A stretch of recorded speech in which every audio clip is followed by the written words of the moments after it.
இவருதாங்க கருப்பையா. தோட்ட உழைப்புன்னு கஷ்டப்பட்டு இருந்தாலும் இவர் மனசுல கலங்கமே இல்லாத ஒரு மனசன். தான் பட்ட கஷ்டம் தன் பிள்ளைகள் படக்கூடாதுன்னு கொஞ்சம் கொஞ்சமா சேர்த்து வச்சு ஒரு நிலம் வாங்கினாரு.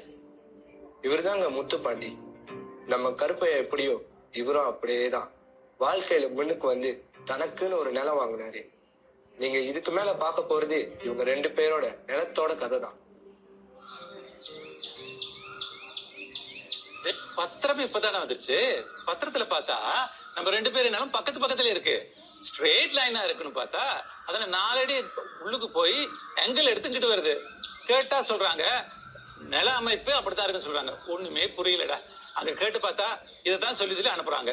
டேய், தான் இருக்க போறோம். நம்ம என்ன பண்ணுவோம், ஆயில் பண்ணி நட்டு வைப்போம். நீ அந்த பங்கட்டு மாட்டு பண்ணி வச்சுக்க. அதுக்கு தானே அந்த நிலம். டேய் நிஜமாவ சொல்ற? அப்புறம் பின்னாடி பிரச்சனை எதுவும் வராது. பாத்துக்கலாம் கவலையை விடுறா, பாத்துக்கலாம்டா.